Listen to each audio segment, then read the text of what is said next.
तो चलिए आगे बढ़ेंगे। अब बात कर लेते हैं राजनीति की और साथ ही वोट बैंक की। वोट जिहाद, धर्म युद्ध, रजाकार, मीर जाफर महाराष्ट्र की राजनीति में छाए हुए, लेकिन राजनीति और धर्म के इस कॉकटेल में दो चेहरे इस वक्त आमने सामने। महाराष्ट्र के डिप्टी सीएम देवेंद्र फडणवीस और एआईएमआईएम के चीफ असदुद्दीन ओवैसी। आखिर चल क्या रहा है महाराष्ट्र की राजनीति में, देखिए हमारी रिपोर्ट। महाराष्ट्र चुनाव में मुस्लिम वोटों के जरिए कई पार्टियां सत्ता पाने की फिराक में हैं और इन्हीं में से एक है असदुद्दीन ओवैसी, जो वोट जिहाद, धर्म युद्ध जैसी टिप्पणी को लेकर फडणवीस पर फिर से फायर हो गए। बीजेपी का देवेंद्र फडणवीस बोलता है मेरा नाम लेके औरंगाबाद में, सुन ले ओवैसी। क्या कहता है फडणवीस? जिहाद की बात करता है, और जिहाद होता है।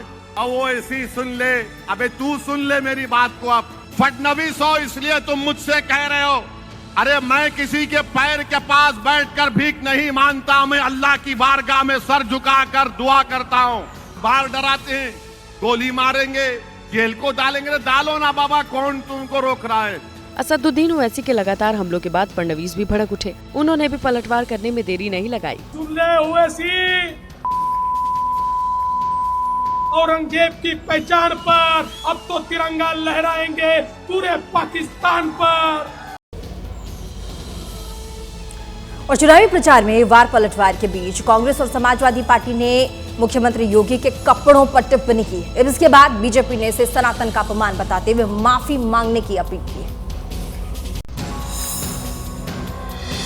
महाराष्ट्र हो या झारखंड, हर तरफ योगी के बटेंगे तो कटेंगे वाले बयान की चर्चा है। लेकिन कांग्रेस के राष्ट्रीय अध्यक्ष मल्लिकार्जुन खड़गे और समाजवादी पार्टी के मुखिया अखिलेश यादव ने सीएम योगी के वेशभूषा पर कुछ ऐसा कह दिया जिससे सियासी पारा हाई हो गया है। साधु के वेश में रहते हैं, या तो सन्यासी कपड़े डालते हो, गेरुआ डालते हो, पॉलिटिक्स से बाहर हो जाओ। एक तरफ गेरुआ कपड़े डालते हो, बटेंगे तो कटेंगे बोलते हो। रामायण जिन्होंने देखी होगी वो जानते होंगे, हमारे सीता माँ का अपहरण भी भेष बदल करके हुआ था।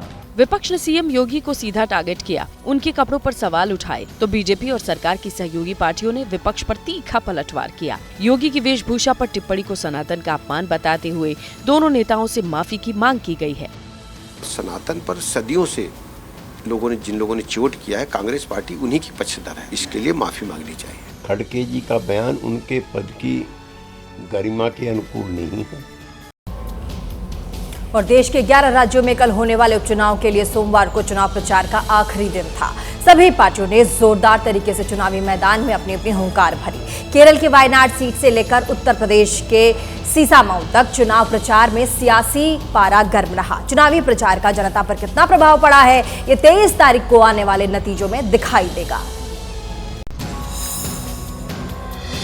उपचुनाव के लिए भले ही प्रचार थम गया हो, लेकिन महाराष्ट्र और झारखंड में होने वाले दूसरे चरण के विधानसभा चुनाव के लिए प्रचार अब भी जोरों पर है। प्रधानमंत्री नरेंद्र मोदी आज मुंबई में 3 जनसभाएं करेंगे। पीएम मोदी दोपहर 12:15 पर चिमूर, दोपहर 3:45 पर सोलापुर और शाम 4:30 बजे पुणे में जनसभा करेंगे। गृह मंत्री अमित शाह भी आज झारखंड और महाराष्ट्र में हुंकार भरेंगे। अमित शाह की पहली रैली सुबह 11:30 बजे धनबाद और दूसरी दोपहर 1:15 पर कतरास में होगी। इसके बाद गृह मंत्री अमित शाह महाराष्ट्र में चुनाव प्रचार की कमान संभालेंगे। शाम 5:30 बजे मुंबई, शाम 7:30 बजे शाह कांदिवली पश्चिम में जनसभा को संबोधित करेंगे। बीजेपी अध्यक्ष जेपी नड्डा भी आज पार्टी के लिए झारखंड में चुनाव प्रचार करेंगे। नड्डा गिरिडीह में 2 रैलियों को संबोधित करेंगे। बीजेपी के स्टार कैंपेनर और यूपी के सीएम योगी आदित्यनाथ भी महाराष्ट्र में रहेंगे। 3 जनसभा कर बीजेपी के पक्ष में माहौल बनाएंगे।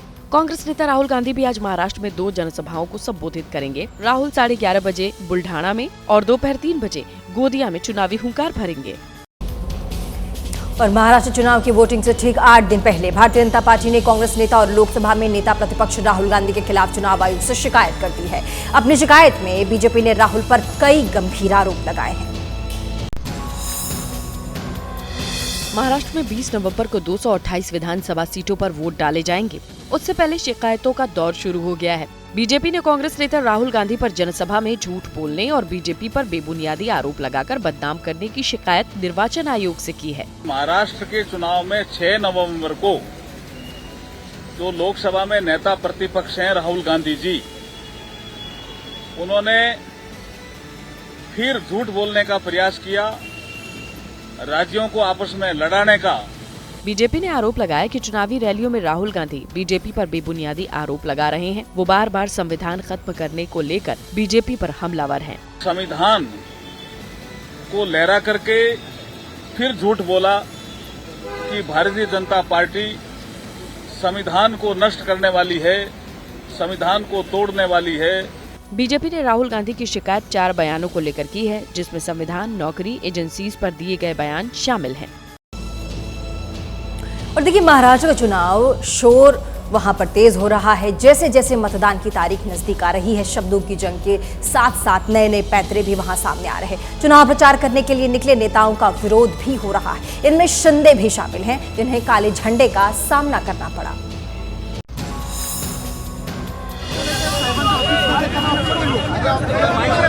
ये तस्वीर महाराष्ट्र में चुनाव प्रचार दौरान की है, जब मुख्यमंत्री एकनाथ शिंदे को काले झंडे दिखाए गए।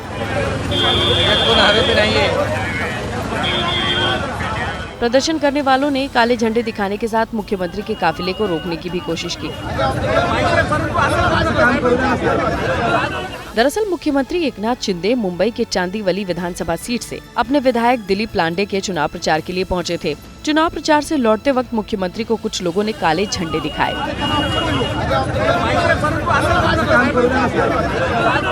मुख्यमंत्री शिंदे को काले झंडे दिखाने का आरोप शिवसेना यूबीटी पर लगा है, जिसमें से कुछ कार्यकर्ताओं को पुलिस ने हिरासत में भी लिया है।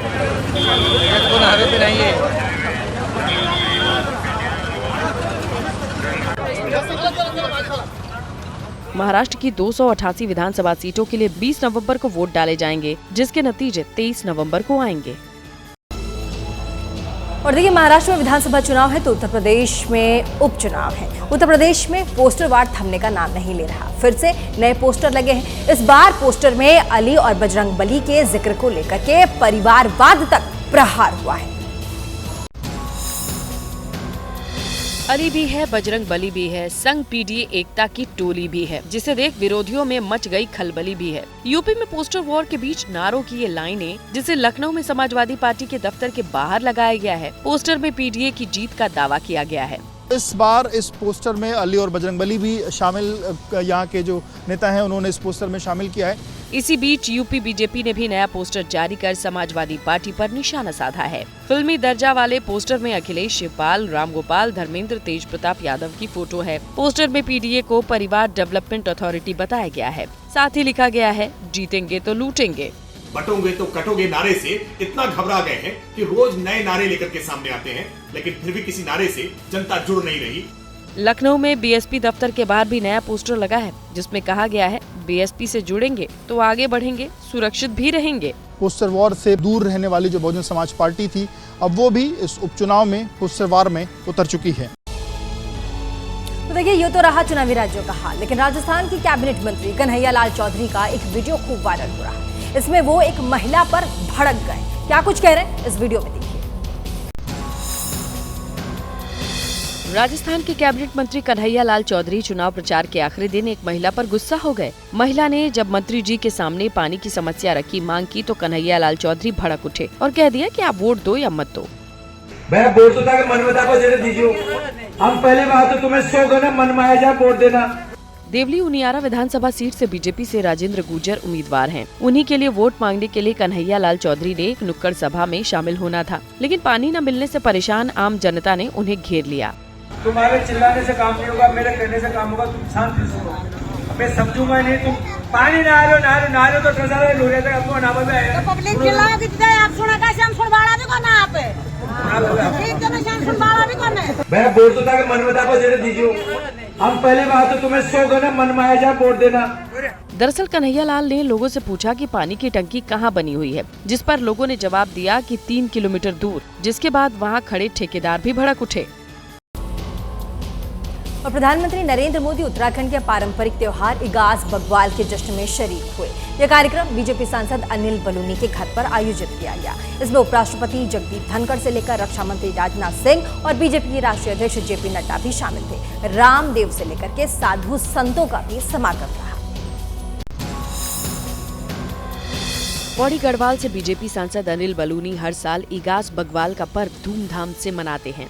लेकिन इस बार प्रधानमंत्री के समारोह में शामिल होने से ये और भी खास हो गया। जैसे ही पीएम मोदी अनिल बलूनी के आवास पहुँचे, उनका उत्तराखंड की पारंपरिक टोपी पहनाकर स्वागत किया गया,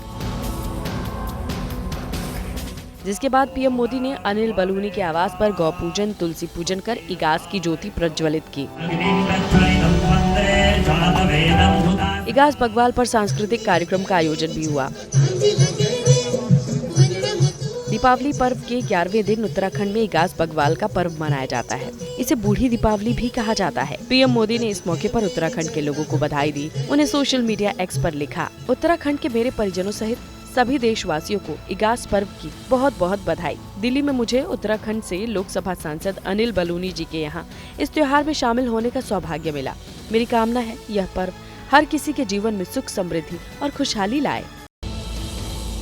उत्तर प्रदेश के प्रयागराज में छात्रों का जोरदार प्रदर्शन चल रहा है। प्रतियोगी परीक्षा की तैयारी करने वाले छात्रों का गुस्सा फूटा है। लोक सेवा आयोग की बिल्डिंग के बाहर गदर मचा के रखा है। छात्र अपनी मांगों को लेकर के डटे हुए हैं। उनका कहना है कि सारे पेपर्स, खासकर उत्तर प्रदेश लोक सेवा आयोग की जो परीक्षा है वो एक ही दिन में होनी चाहिए। उत्तर प्रदेश लोक सेवा आयोग ने पीसीएस और आरओ-एआरओ की परीक्षा को 2 दिन में कराने का फैसला लिया और छात्र इस फैसले के विरोध में हैं। हजारों की संख्या में छात्र यूपी लोक सेवा आयोग की बिल्डिंग के पास धरना प्रदर्शन कर रहे हैं। हजारों की संख्या में प्रतियोगी छात्र संगम नगरी प्रयागराज में आयोग के दफ्तर के बाहर जमा है। प्रयागराज प्रशासन और आयोग के अफसरों ने छात्रों को मनाने की कोशिश की, लेकिन उनकी बातचीत बेनतीजा रही। शायद जान चली जाए, यहाँ से हटेंगे नहीं, हम लोगों को नॉर्मलाइजेशन 2 शिफ्ट नहीं इनकार है। प्रदर्शन करने वाले छात्रों में किसी के हाथ में भगत सिंह की तस्वीर है, कोई तिरंगा थामे हुए है, तो कोई बैनर पोस्टर के जरिए सरकार तक संदेश पहुंचाने की कोशिश कर रहा है। विवाद 2 परीक्षाओं को लेकर है। पीसीएस 2024 की प्रारंभिक परीक्षा 7-8 दिसंबर को होगी। आरओ-एआरओ 2024 की प्रारंभिक परीक्षा 22-23 दिसंबर को होगी। 2 दिन और 2 अलग अलग शिफ्टों में परीक्षाएं होंगी। पिछली बार एक ही शिफ्ट में आरओ-एआरओ की परीक्षा हुई थी। छात्रों की मांग है कि एक ही शिफ्ट में परीक्षा कराई जाए। और 60 सेकंड न्यूज में अब खबर वडोदरा से। वडोदरा में इंडियन ऑयल की रिफाइनरी में कल तेज धमाके के साथ हड़कंप मच गया। धमाके के बाद रिफाइनरी में आग लग गई थी। अब इसकी चपेट में आने से 2 लोगों की मौत हो गई है। गुजरात के वडोदरा में Indian oil corporation limited refinery में धमाके के बाद आग लग गई। देखते ही देखते आग ने विकराल रूप धारण कर लिया। आग इतनी भयानक है कि रिफाइनरी से धुएं का गुबार उठ रहा है, जिसे कई किलोमीटर दूर से भी देखा जा सकता है। पुलिस और फायर ब्रिगेड की टीम आग बुझाने में जुटी हुई है। भीषण आग को देखते हुए सभी दूसरे इंडस्ट्रियल एरिया और आसपास के जिलों के दमकल को बुलाया गया। रिफाइंड विस्फोट दोपहर करीब 3:40 पर हुआ था। हमारे पास तो यही इन्फॉर्मेशन है कि बेंजीन के टैंक में आग लगी है बस। Indian oil corporation limited refinery में 1000 किलोलीटर बेंजीन टैंक में ब्लास्ट के बाद आग लगी। पूरा फॉर्म से मारा चल रहा है। स्टैंड बाय रखने के लिए गेल में से फायर फाइटर मंगाया है। Nandesari GIDC, Ankleshwar GIDC, Halol GIDC. आग कैसे लगी, अधिकारी इस पर बोलने को तैयार नहीं। करीब 20 साल पहले इंडियन ऑयल कॉरपोरेशन की गुजरात रिफाइनरी में ऐसे ही धमाका हुआ था। और जम्मू कश्मीर में सीजन की पहली बर्फबारी हुई है, जिसका कई जगहों पर सैलानियों ने जमकर फायदा उठाया है। हम आपको बता दें कि कई ऐसी जगह हैं जहां पर लोग बहुत खुश हैं, लेकिन कई ऐसी जगह हैं जहां पर लोग अभी भी परेशान हैं भारी बर्फबारी की वजह से। एक बार दिखाते हैं। तस्वीरें जम्मू कश्मीर के अलग अलग इलाकों की हैं, जहां मौसम की पहली बर्फबारी ने दस्तक दी। आसमान से गिरी पहली बर्फ ने मौसम में ताजगी सी बिखेर दी। बारामूला जिले में गुलमर्ग की पहाड़ियां बर्फ से चांदी चांदी हो गई हैं। फाहों की तरह गिरती हुई बर्फ कैमरे में कैद हुई, जिससे यहां आए पर्यटकों ने जमकर इसका लुत्फ उठाया। गुलमर्ग के आसपास की पहाड़ियां बर्फ की सफेद चादर से ढक गईं। गुलमर्ग में ये सीजन की पहली बर्फबारी है, जिसका सैलानियों ने जमकर आनंद लिया। कुपवाड़ा में सदना पास पर ताजा बर्फ से तापमान में गिरावट देखी गई। 10,000 फीट की ऊंचाई पर सदना पास भी बर्फ की सफेद चादर से ढका नजर आया। स्नोफॉल की वजह से यहाँ यातायात पर असर पड़ा। बांदीपुरा में सीजन की पहली बर्फबारी से गुरेज हुई घाटी बर्फ की चादर में ढकी नजर आई। राजौरी और पुंछ को भी कश्मीर से जोड़ने वाले मशहूर मुगल रोड पर बर्फबारी के बाद यातायात प्रभावित हुआ। सड़क पर चारों ओर बर्फ ही बर्फ दिखाई दे रही है। इसी बीच प्रशासन की तरफ से एडवाइजरी जारी कर लोगों को ऐसे बर्फीले रास्तों पर धीमे और ध्यान से ड्राइव करने की सलाह दी गई है।